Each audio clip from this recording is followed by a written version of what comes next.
সাহাবী হযরত ওমর তিনি ভণ্ড। বাংলাদেশে দাঁড়াইয়া এই কথাও যদি বলে তাহলে বুঝেন আমাদের ধর্মের কি হালাত। শুধু সমস্যা কি 20 রাকাত তারাবি পড়তে কষ্ট হয়। এই 20 রাকাত তারাবি চালু করছেন হযরত ওমর জামাতের সাথে সবাইকে নিয়ে মসজিদে নববীতে, এবং সেদিন থেকে আজ পর্যন্ত করোনার আগ পর্যন্ত 20 রাকাত ছিল। করোনায় কমায় দিছে অর্ধেক। কত বলেন? আপনি 20 রাকাত পড়বেন না, আপনাকে কেউ কাফের বলার অধিকার নেই। আপনি 8 রাকাত পড়েন, আপনাকে গুনাহগার বলার কারো অধিকার নেই। কিন্তু আপনি কোন রাগের কারণে ওমরের গালি দিতেছেন? এই রাগটা কার সাথে? এই যে ওমরা করে আসলাম, কত আল্লাহর বান্দারা বাইতুল্লাহর দিকে পাও দিয়ে ঘুমায়, আজান একামত শুরু হয়েছে, উঠা দাঁড়ায় গেছে, অজু টজু লাগে নাই। কেউ হাত ছাইড়ে দিয়ে দাঁড়ায় রয়েছে, কেউ বুকে, কেউ নাভির নিচে, কোনো টেনশন নাই। কেউ দেখলাম এবছর একবার তাজা তাকায় দেখতেছি নামাজের সেজদায় গিয়া একটা পকেট থেকে কাঠের টুকরো বের করে কপালের তলে দিছে। কারণ কি? ইবলিস সেজদা দিয়ে জমিন নাপাক করছে, এই জন্য আরো জমিনে সেজদা দেয়। আচ্ছা বলেন তো, মক্কা মদিনায় সারা দুনিয়ার এত লাইনের মানুষ যে আসে, এত ফেরকা, বলেন তো কোন বছর হজের মৌসুমে কিলাকিলি করে 2-4 জন মারা গেছে মাসলা মাসাইলের বিষয়? কি যুবক বাবারা বলেন? কোন ঝগড়া আছে? মারপিট আছে? সোনার বাংলায় গজবটা কেন? এত দ্বন্দ্ব কেন?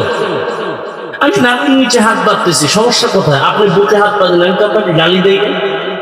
তা আপনি আমার সালাম দেন না, দিলেও নেন না, এত হিংসা কেন? আমি তাবলীগের লাইনে চলি, আমি তো তাবলীগে আপনার করতেই হবে, না হয় জাহান্নামে যাবেন, এটা তো কেউ বলে নাই, বলি নাই। তাহলে তাবলীগ ওয়ালা মনে করলে আপনার অন্তরে চোখ বাঁকা নজরে তাকান কেন? আপনি 8 রাকাত পড়বেন তারাবি, আমরা 20 রাকাত পড়ি, 8 রাকাত ওয়ালাদের তো গালি দেয়নি, 20 রাকাত ওয়ালাদের সাথে বাজে নজরে তাকান কেন? এটা আপনার তাকওয়া? আপনি ইবাদত করেন আল্লাহ, বান্দার সাথে দ্বন্দ্ব কেন, ঝগড়া কেন? আপনি পারেন বুঝাইতে, আপনার অধিকার আছে বুঝাবেন, তাও গালি দিয়ে না, ভালোবাসা দিয়ে। টাকার মুখ দেখায় না যে এটা হক এটা বাতিল, আপনি বুঝাবেন। আল্লাহ আমাকে হেদায়েত দান করুন। চরম এক কঠিন হালাত। আর এখন ইউটিউব বাইরে, এই যে ইদানিং খালি ইউটিউবে ঢুকলেই দেখবেন পর্ব আকারে বক্তব্য দিতেছে, বলতেছে হাদিসও মানা যাবে না, শুধু কোরআন মানা যাবে। হাদিস বা এগো হালাত কি হবে এদের? মাইয়ে বলা ভবিষ্যৎ যারা এগো কয়েকদিন এরা বলবে যে কোরআনও বা।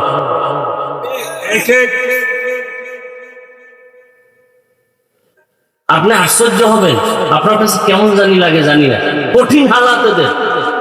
আর এরাই জনসাধারণ নিয়ে ভাবে না, এরা কোথায়? ওই শিক্ষিত সমাজ, ভার্সিটি, কলেজ, ওখানে গিয়ে না উল্টা পাল্টা বিভিন্ন ভাবে বুঝাইয়া এদেরকে কনভিন্স করতেছে। আল্লাহ সবাইকে হেদায়েত দান করুন। বড় কঠিন হালাত।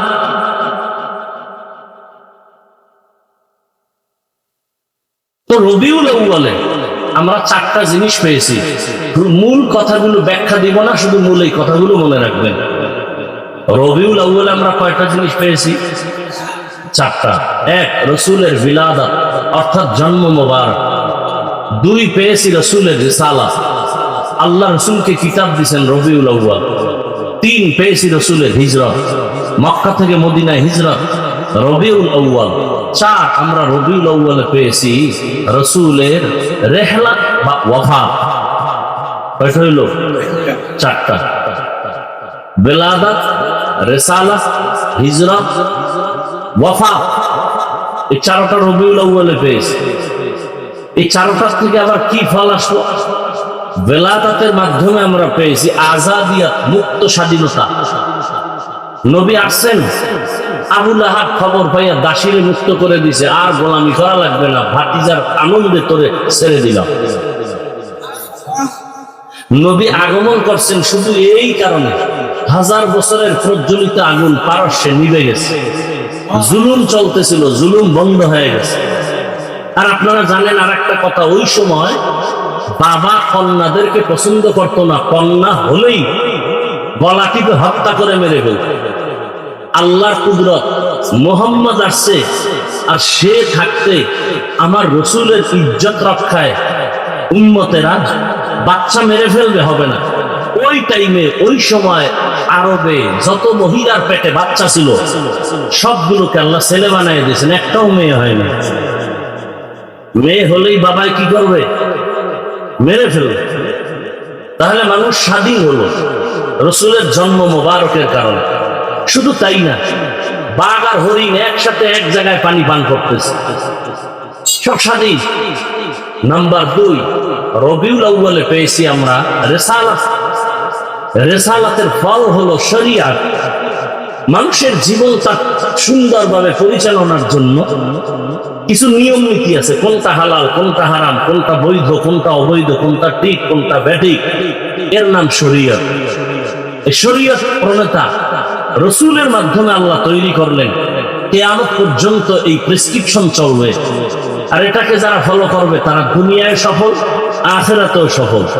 কোন তন্ত্র মন্ত্র দুনিয়াতে, আল্লাহর কসম 1000 কোটি বার, আল্লাহর কসম, ওয়াল্লাহি ওয়াল্লাহি ওয়াল্লাহি বিল্লাহি তাল্লাহি, কোটি কোটি বার আল্লাহর কসম, আল্লাহর রসুলের আদর্শ ছাড়া, শরীয়ত ছাড়া এ দুনিয়ায় যত তন্ত্র মন্ত্র, আব্রাহাম লিঙ্কনের গণতন্ত্র, মাও সেতুনের তন্ত্র, লেনিনের তন্ত্র, এরপরে কালমার্সের আদর্শ, এক কথায় দুনিয়ার সব তন্ত্র আর আদর্শ নাপাক, একমাত্র রসুলের আদর্শই পাক। কত 1000 বার কসমের ধাক্কা দিয়ে বলেছি, দুনিয়ার সব আদর্শ নাপাক। আব্রাহাম লিঙ্কনের আদর্শ নাপাক, মাও সেতুনের আদর্শ নাপাক, লেনিনের আদর্শ নাপাক, কালমার্সের আদর্শ নাপাক। কেন? ওরা মূলত মানুষটাই নাপাক, খায়ও নাপাক। যে 3 বেলা ভাত খেয়ে বিড়ি টানে আর মদের বোতল নিয়ে দৌড়ায়, ওর দিমাগ ভালো? কথা বলেন, মদ পান করে আপনাদের এই জানা মতে কেউ জিকির টিকির করে? বরং বউরে মা কয়ে ডাকে। তাহলে দিমাগ ঠিক আছে?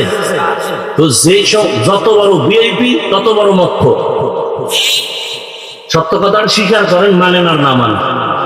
এই সোনার বাংলায় যত বড় ভিআইপি তত বড়, সত্য কথা বলেন। তাহলে দিমাগ ঠিক আছে? নাই, সকালে এক কথা, বিকেলে আর এক কথা। তাহলে এদের দিমাগ না পাক, চোখ না পাক, অন্তর না পাক, এদের থিওরিও না পাক। আর রসুল কেমন পাক? হিজরতের পথে সাপে আঘাত করছে আবু বকরকে, রসুল একটু লালা লাগাই দিয়েছেন, বিষ পানি হয়ে গেছে। সুবহানাল্লাহ বলতে কষ্ট লাগে না?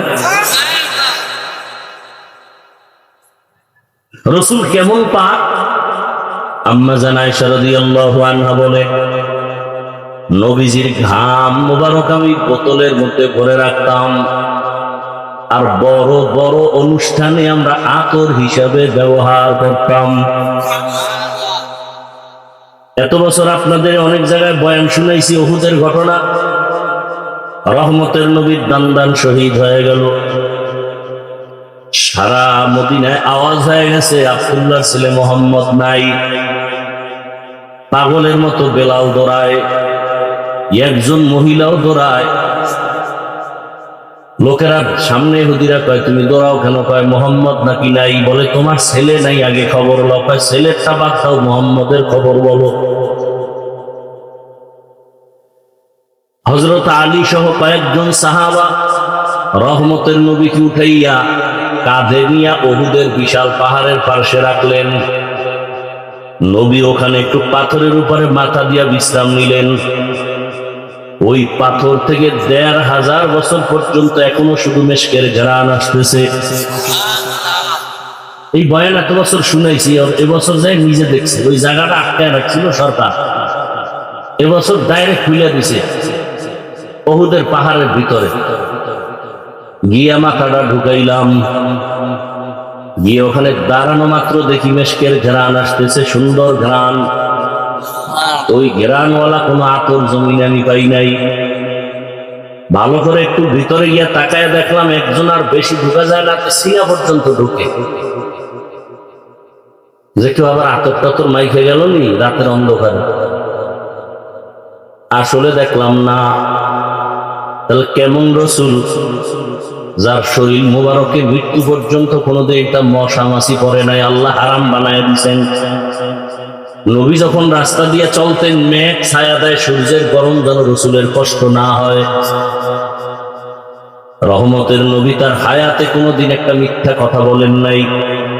একটা প্রমাণ দাও, আমি আর রসুলকে মানবো না, একটা প্রমাণ।